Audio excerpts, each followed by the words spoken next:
Welcome to the Chaos and Light podcast. I am your host, Angela Levesque, and on today's episode, we speak with Thomas J. King. He is the founder and CEO of Stevia Brands Incorporated, as well as the author of Guy Gone Keto: How to Lose Weight, Feel Great, and Achieve Lifelong Fitness. So today we're going to be talking all about a ketogenic diet. We're going to be talking about enduring lifestyle change, as well as having a little self-compassion and maybe looking at hypocrisy and in regard to our lifestyle choices in a little bit of a different way. So all of that coming up very quickly. If you haven't checked out the Chaos and Light website, please do so.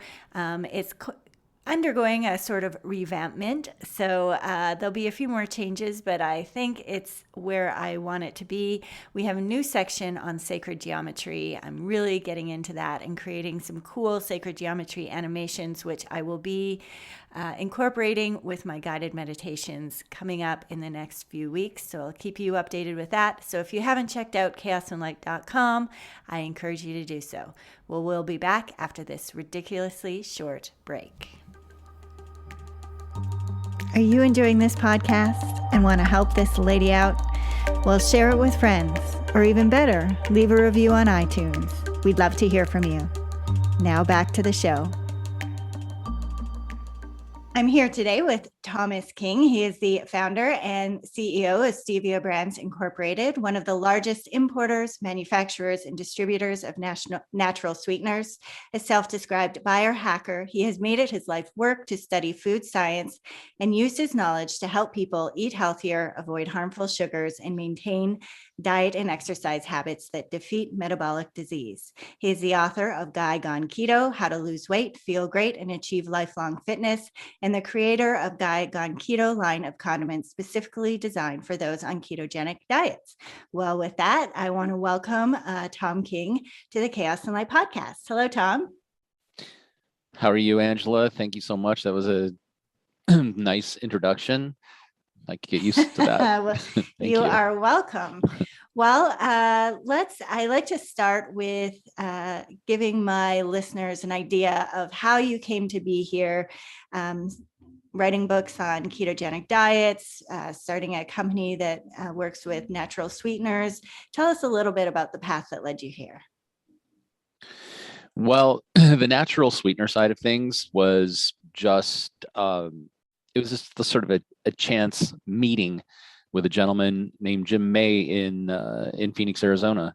And I was in a completely different career and completely different headspace. And I ran into this gentleman, and he'd just come back from Paraguay. And he had like this big box of various types of herbs that he'd gotten from the jungle. And then one of them, he opened the jar and he wanted me to sample it. And I did. And it was about 25 times sweeter than sugar, but it had a lot of like sort of interesting herbal off notes. But then he told me that it was stevia and that it had 0 calories and zero carbohydrates. And from that point on, it was just like taking the red pill. Like I had to know like how a plant could actually taste sweet and not contain sugar. And so that was sort of the genesis of me, getting into the sweetener industry, is finding something that could ultimately be a replacement for aspartame or, sucralose. So I want to stay on stevia for a minute because it is one of the natural sugars that I'll use. One of the things I've always was curious, does stevia have any other properties to it other than being sweet? For example, like rosemary is antiviral. And for example, does stevia have any other claims to fame? Yeah. So if you just use the herb, right, and not the extract, so the herb has like antimicrobial properties. It's a slight diuretic, helps balance blood sugar. So the herb itself is really, has some compounds that, that are good for you. The extract is what we use. And so that it's about 300 times sweeter than sugar. So the extract doesn't really have any real health benefits. It just has what's called a sweet technical effect. So the way it's perceived on your taste buds, you perceive sweet from it. And within the leaf, it's interesting. So within the leaf, those sort of sweet components are called glycosides, and there's 13 different glycosides in stevia. Probably the most prominent one's called stevia side, but the other ones are riboside A, and there's and B and C and M. So it just goes down this list of different types of glycosides that are in that, and they all have different sort of usages. Some of them are for flavor masking, and some of them are for enhancing flavor, and some of them are just sweet. And so in your book, Guy Gone Keto, you outline a lot of the different sugar alternatives, I guess. So what is the difference, somebody who has a Diet Coke, which has aspartame, versus something that's made with stevia extract? What could we expect as far as blood sugar, those types of things between those two? Well, so one of them is natural and one of them is not natural. So stevia and steviol glycosides are naturally occurring in nature. Like if you pick up, like if you take a blade of grass, and you chew on the blade of grass, and it's like, hey, this is a little bit sweet. Those are actually glycosides. So they do exist in nature, and your body recognizes them and knows what to do. Like, oh, this is a glycoside. We're not going to metabolize it. It's just going to go through our system. But when you're dealing with like a chemical, a man-made chemical sweetener, like aspartame or sucralose, your body does not recognize it. So it doesn't know whether to metabolize it or not metabolize it. So it's kind of confused. So your body actually reacts like it's taking in sugar.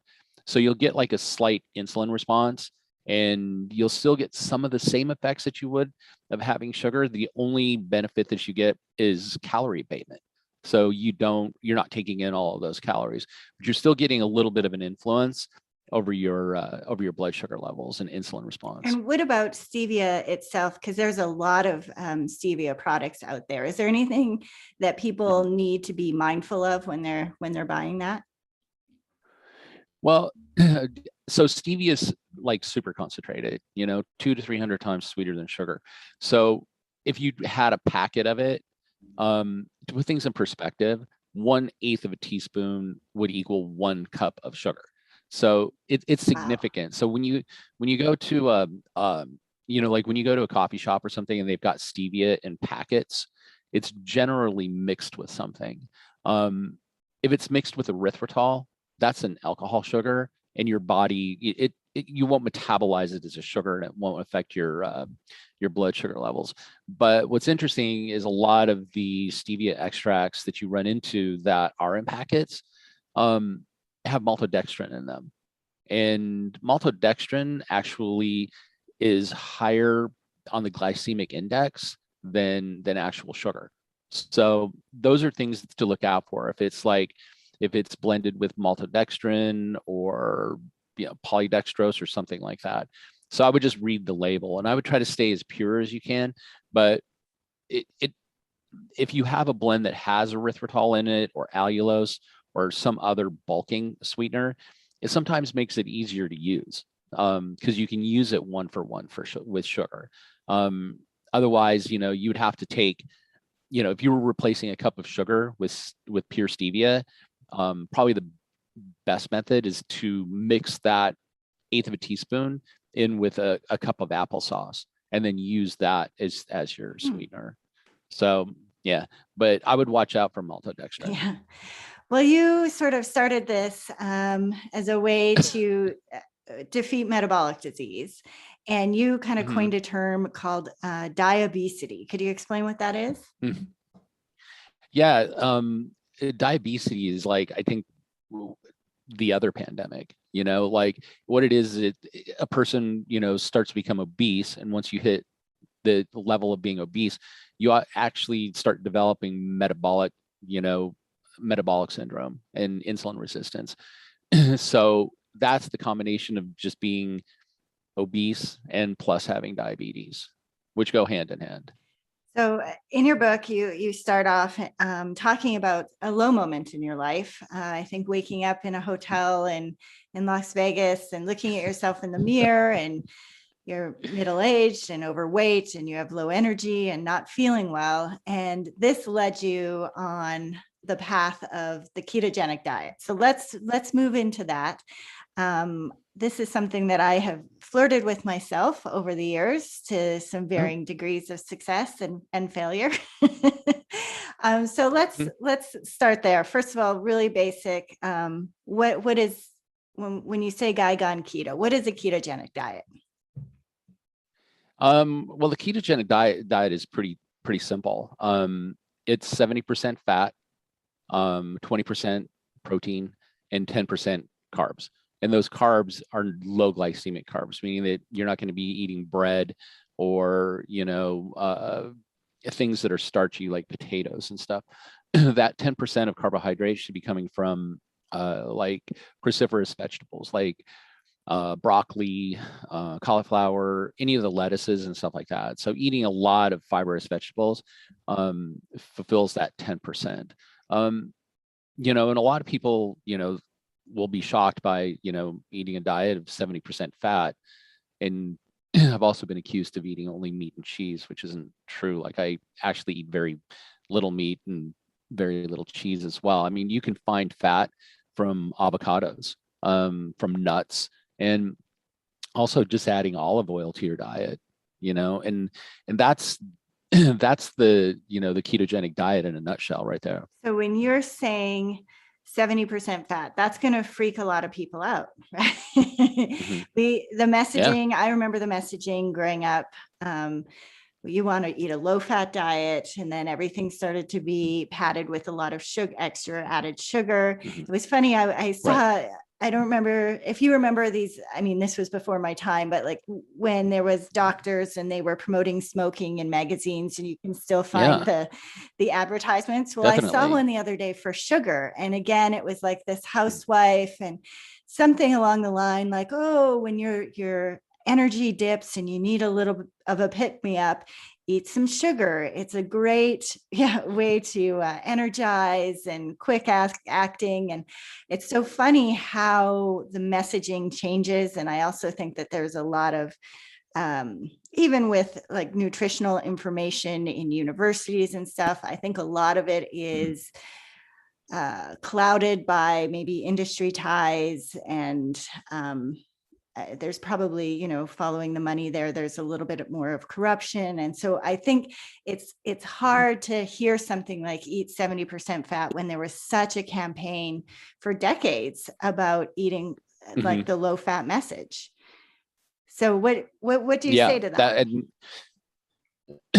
Well, I mean, it is propaganda. There was an article like a couple years ago in the New York Times about how the sugar industry had hired, researchers and professors to actually generate papers that showed that sugar was good for you, that it actually provided energy, and then they vilified fat as fat making fat.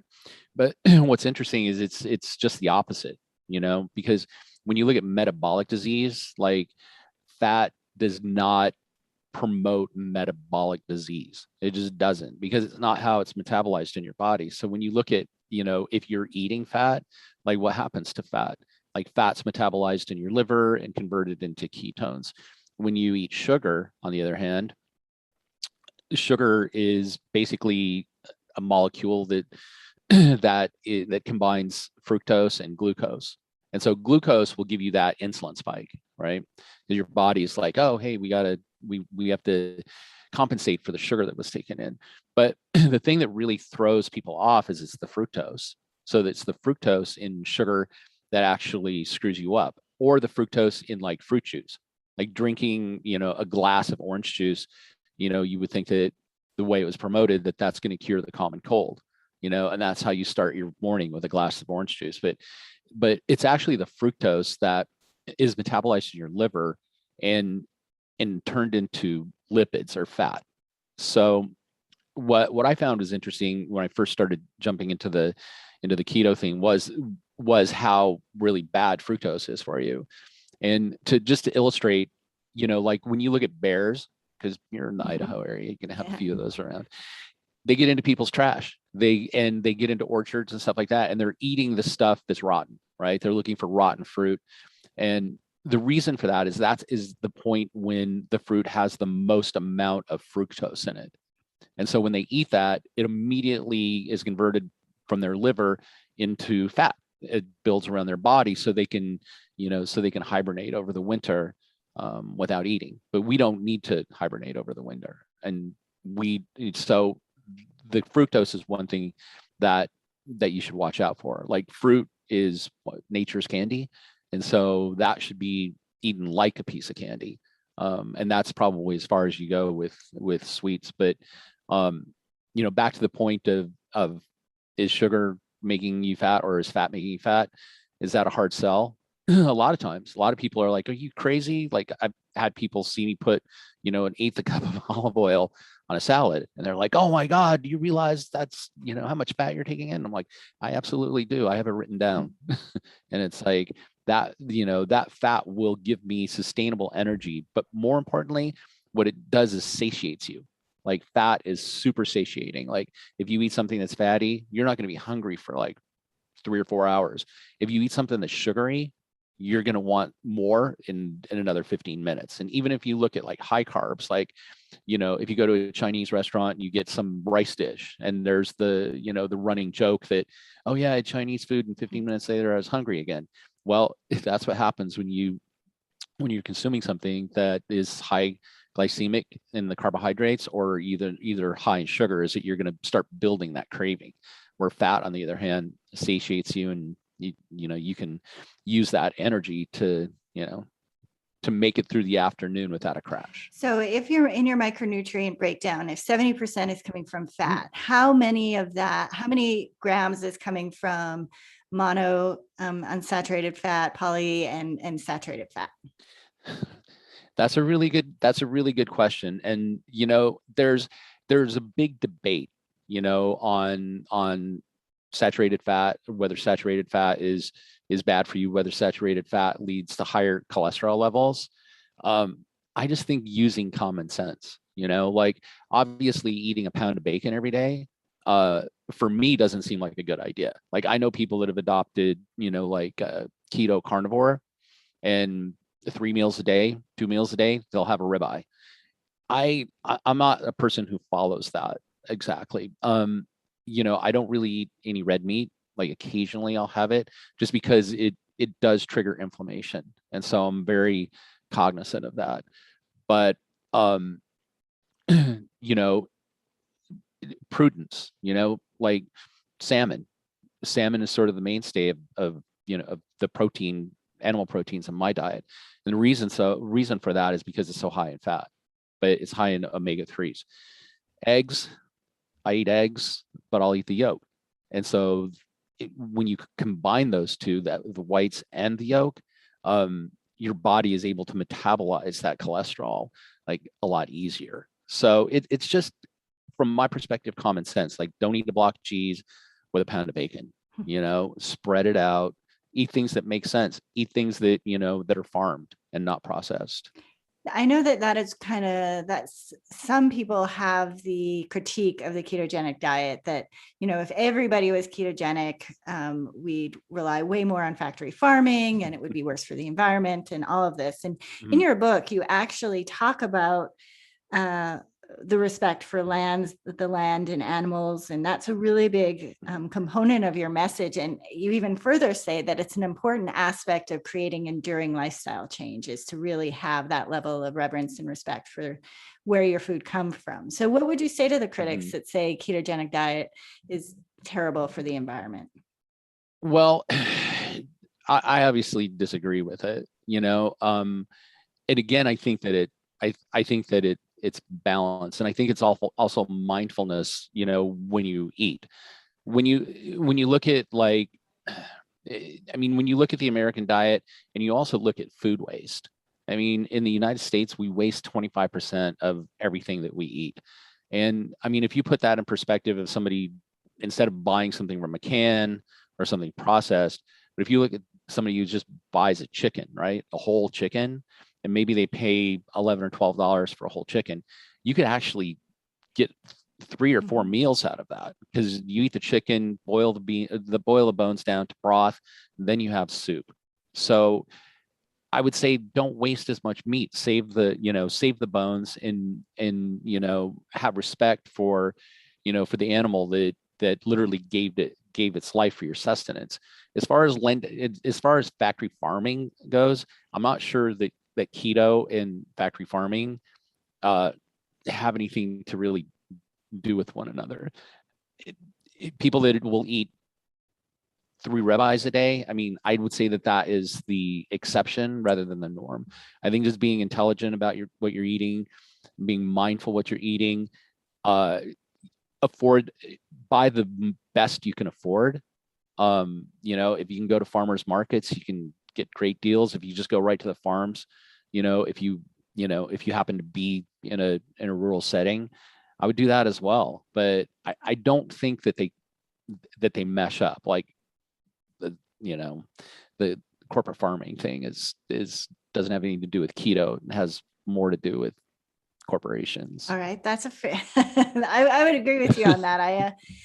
I really enjoyed your point about the closer that you can be to the land, or having that level of reverence and knowing where your food comes from, that's an important part of making changes, because that level of mindfulness is required to make enduring changes.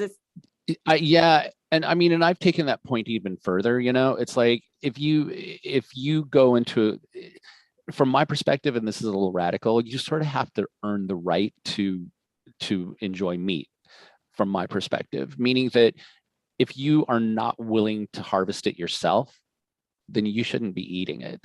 If you're having somebody else do your dirty work for you, like a corporation, you shouldn't be indulging on the meat. So when I say get close to the earth, if you're willing to hunt your animal proteins, and you're willing to do that, like field dress them, if you're willing to do that, you've earned the right, to consume meat. Otherwise, you're contributing to, you're contributing to what is wrong with, with this non-sustainable practice of animal husbandry. Yeah, I don't think that's radical. I absolutely agree with you. I've gotten plenty of DMs like, "What's wrong with you?" And it's like, you don't earn that. That's given to you. And it's like, no, it's not.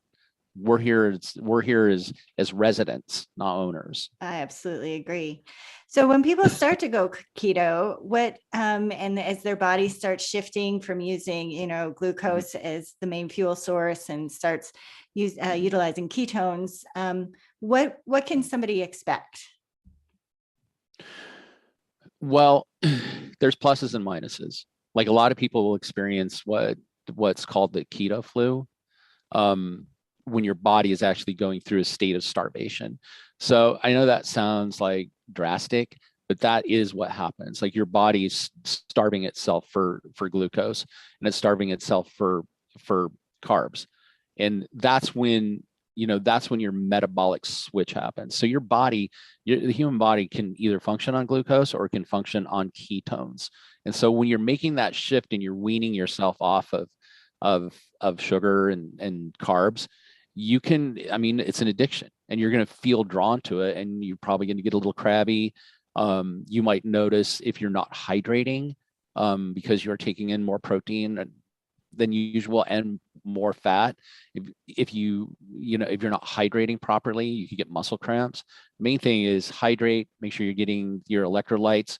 And then when you finally become what's called fat adapted, it's like somebody literally turned the lights on, and you have a level of awareness and awakeness, if you will, that you wouldn't have, if you were just purely functioning on glucose. And to that point, your body only needs 4 tablespoons of glucose to function. So you don't really need it. I wonder how much of that is, if you go on a candida diet where you basically take out all the sugar, and you'll have the die-off symptoms of that. And I wonder, is there a piece of that too, when you start to, starve some of that microbacteria from sugar, that there's this die-off reaction? Yeah, I'm really glad that you brought that up because I mean that is where a lot of our cravings and emotions and I mean really who we are, like a lot of people think that we do our thinking from our brain. But, from my perspective and what I've found, particularly in my life, is that those emotions, a sense of well-being, relaxation, all of these things come from the microbiome and along with cravings. If you've got candida, it's like you have a bunch of little crackheads living in you. It's like, and you shut that off, you shut the sugar off, which is feeding the candida. You're going to know you're going to get those cravings. Like, I got to have carbs. I got to have sugar. So absolutely, and I was just reading an article this morning, or a science paper, on the microbiome and keto and how they can work together, like supplementing with a probiotic prebiotic blend. And the ketogenic diet has even greater efficacy in curtailing seizures. So I mean, I absolutely, when you start getting food cravings, that's your microbiome calling.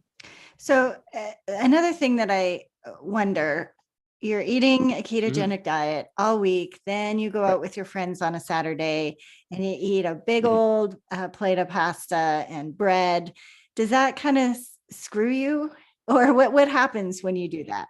Yeah, it totally does. It totally does. And so here's the thing. So when I first started, when I first decided to make that my lifestyle, I was in Vegas and I just didn't like what I saw in the mirror. And I didn't really like how I was presenting myself. I mean, I felt like I was sort of an imposter, right? Like, I would talk up the ketogenic diet, and my company, we work with, hundreds of different companies that are in that keto and low carb space, but I wasn't following it. I was eating pizza, I was eating cake and drinking wine, and I was doing all of these things. And so, I mean, that's when, I decided it's like, I need to make this lifestyle shift. Like, I need to make it a lifestyle shift. It can't be just like, in the past when I do Atkins, like I'd start getting fat, I'd do Atkins, lose 20 pounds. It can't be that. Like, I can't do that yo-yo thing anymore. So when I first started doing keto, I guess people call it dirty keto now, but I would go like every 6 days, hardcore keto. Seventh day, there were no rules. I would have a burger, I'd have pie, I'd have a shake, I'd have a beer. I was just like, and at the end of usually Sundays, I would just be like bloated and just be like, oh my God, what did I do?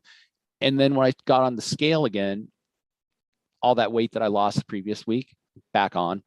And, Monday through Tuesday, my 2 o'clock crash, where I'd have to have coffee, all of it, all of it started again. And that's when I realized it's like, look, diets don't work. Like, you can't, I mean, diets are like a temporary solution. If you want a permanent solution, you have to make a lifestyle change. And I'm not saying that you have to do keto every single day of your life. What I am saying is that you can intermittently go in and out of keto, right? I mean, you go 3 weeks on keto and in a week start introducing some healthy carbs, like maybe some quinoa or, sweet potatoes, but you can mix it up, and doing that is actually better because what happens is you break what's called, you create what's called metabolic flexibility. So if you continue down that keto path and you don't take any breaks off keto ever, you can look at a carb and get fat. So it's being able to have your body move from being in keto and being out of keto. And I think rotating in like every 3 to 4 weeks, some carbs is a really good idea. Beer would be out, I guess. Is there any alcohol that's slightly keto friendly? Well, alcohol, I drink. I like to drink. It's one of my favorite things. So but I know that it's not good for me. Is there something that you can drink that's keto-ish friendly? They say that red wine, but I've also tested, my ketone levels after red wine, and red wine will take you out of keto. It just will. And it doesn't even matter if they say, oh, this is low carb or this is keto friendly wine. If it's red, dry wine, it still contains sugars, and it still contains so alcohol is ethanol, right? And ethanol is metabolized by your liver. And so you're not going to be able to metabolize both ethanol and fats at the same time. So basically, if you're drinking alcohol, your body's going to be busy metabolizing the ethanol in it, and it's not going to be able to convert your fats into ketones at the same time. It's not going to be able to do it. That's why you get drunk. It just starts getting poured into your system. So if you're gonna drink alcohol, I would say do it in moderation. Don't be like me. So do it in moderation, like a glass of wine occasionally, or, if you're going to have spirits, just have straight spirits without any mixer. Or if you can find something, like Guy Gone Keto cocktail mixers, if you can find those, you could use those, but everything in moderation. So what does a typical day look like for you food-wise? Well, you know what? That's a really good question. So during COVID, I mean, and this is something, this is sort of, I guess, a confession in some ways. So COVID was pretty hard because, I think it was hard on everybody. I was running this business and stuff, and then basically going home and buckling in. So I put on almost 20 pounds over a year and a half.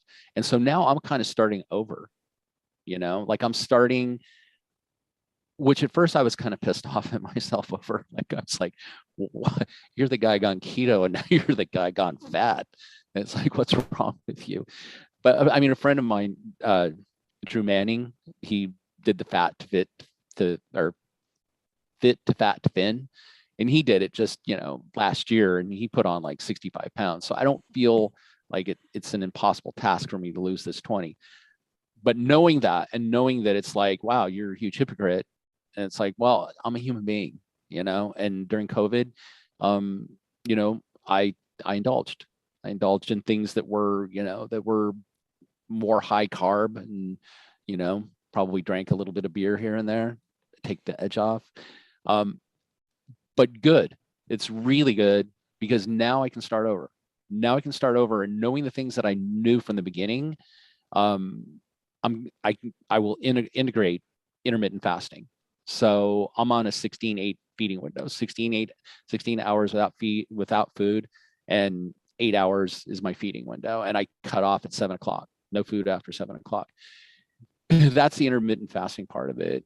My eating by noon, when I'm totally starved, usually have a salad with a lot of olive oil, avocados, and fish. If I get home, I might have a glass of wine. If it's before 7, I might have some nuts and some cheese. If it's after 7, I miss my window. That's what the day looks like. Well, I want to touch on two things. The idea, so my background's actually in exercise physiology. So I've done a lot of fitness and lifestyle coaching with people. And I'm so glad that you admitted, and I don't like it when we talk about it as hypocrisy. I know that sometimes it can feel like that to ourselves. But one thing I know is we all have our shit.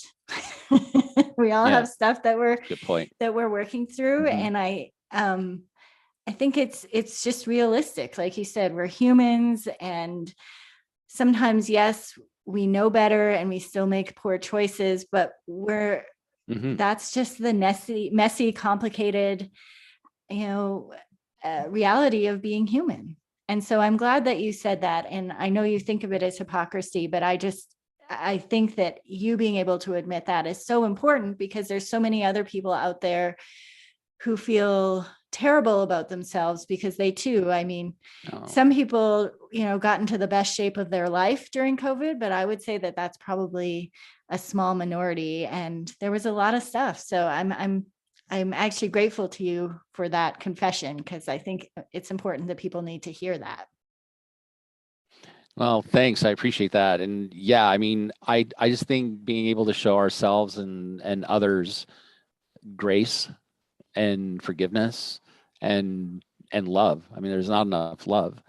And we have collectively, and we're still collectively going through a once in a lifetime experience, right? I mean, there was the past 2 years or past year and a half has just been you if you told your 20-year-old self that shit was going to happen, you would think that that's the craziest thing you'd ever heard, like riots, fires, pandemic. I mean, it's like everybody's masked up and afraid of each other, and we're still going through it. And there's still this level of divisiveness, and we're still trying to do the best that we can, but we're and still going through a terrifying time, and any type of forgiveness, love, grace, self-acceptance, acceptance of others, anything that you could do along that lines right now is necessary. And I would say it's your duty as a human being. Mm-hmm. Well, this message that you're conveying now is something that I think is woven throughout your book. The idea of reverence, and you talk about the hour of power in the morning, and you're a huge proponent of journaling and meditation, and just being mindful of who you are and how you show up in the world and your choices that you make. And so I appreciate that message of compassion and love for each other and love for yourself is part of your bigger message, that it's more than just keto. So I really appreciated that. Thanks. Yeah, I sometimes don't even think that the book was so much about keto. It seemed to be more about making a lifestyle change, whatever that means to the reader. Like my lifestyle change was keto. It could be another person's lifestyle change, could be sobriety. I mean, anything that you're looking to make a lifestyle change on, I think you can use the pieces that I have in the book to be able to do that, because that book, I didn't intend for it to be a book. I just journaled. Like I was in that hotel room, and I didn't like what I saw, and I didn't like the direction that my life was going in. And so I've journaled for as long as I can remember. And I'm like, I'm just going to write about this. And I just started journaling all of the things and all of the steps and all of the reflections that came up for me over like a year to year and a half, that I lost about 35 or 40 pounds. I just went on paper. And after it was done, I just brought it to an acquaintance of mine. I'm like, you think there's a book here? And he's like, hell yeah. But that book was really, it was a journal. So is journaling, obviously you're a fan of diet and exercise, but is journaling your next biggest tool for living a happy, healthy life? That's a good question. And I would say the diet and exercise, I would say I'm more of an enthusiast. I would say the journaling part of my world is, I would say that is the anchor. Like I don't miss it. I do it every single day. I mean, I've got journals going back clear to 1994, and it gives me an opportunity to look back and sort of reflect on where I was, and and touch those feelings and touch those, the situations that I was in during that time. And it's, for me, it's like, and I have tons of people like, where do you even start? Like, I mean, you're looking at a blank page. It's like, well, what do you do with this blank page? And that to me is the beauty, because you ask yourself questions, like, what did I do yesterday that I was proud of? What am I grateful for? What can I do today to be better? And then, what are the things that are within my control, and how am I going to fix those? And what are the things that are outside of my control? And how am I going to lean into acceptance of these things? And then affirmations. But if you just sit down and you start asking yourself questions, there won't be enough paper. I like that. So we are almost up on out of time here. Tell us a little bit about, you were very kind and sent my family and I, which was great timing, moving back from Japan, a whole bunch of your Guy Gone Keto condiments, which were amazing. And my son got he's been he's 13 and I've been trying to teach him how to cook. And so he's kind of enjoyed barbecuing. So he has been wanting to make things that he can use the sauces with. And it kind of was a little catalyst for him trying new things to pair with sauces. So are those sauces available? Like, can you buy them in the store? Or how do people find your stuff? We don't have them in stores. We just do direct to consumer. It's easier. You can go on Amazon, just look up Guy Gone Keto. You should have your son actually take the Thai sweet Thai chili sauce and mix it with peanut butter. Oh, okay. It's really good. And then you can make salad rolls or salad wraps. You just make salad wraps and it's like really good. So that's like one of my favorite in the teriyaki. But yeah, you can go to guygoneketo.com, go on Amazon and order, sign up for our newsletter. So we have a newsletter that goes out periodically, and you can see what new products we've got working on. I've got cocktail mixers that should be coming out in another, couple months that are really good. I mean, they're just really good. So, Guy Gone Keto. If you want to find me on any of the socials, Guy Gone Keto. And I will say, fantastic recipes in your book as well. I'm excited. Oh, well, thank you. And I'm constantly coming up with more. It's always good to have a good resource for recipes. Well, I just want to thank you so much for coming on the Chaos and Light podcast. I thought this was a fantastic conversation that, like you said, it's bigger than just eating keto. Oh, yeah. Well, definitely. Thank you, Angela. Well, we will be back after this ridiculously short break. Do you need more spiritual sustenance in your daily life? Check out chaosandlight.com, where new articles, blogs, meditations are added weekly. chaosandlight.com, a playground for mind, mystery, and human potential. Well, that's it for this episode of the Chaos and Light podcast. Coming up next week, we have Udo Aramis. He is a world-renowned spiritual teacher who has shared the stage with Tony Robbins and Deepak Chopra, and we talk about what he calls the thirst of the heart. Well, that's it. Take care and seek the mystery.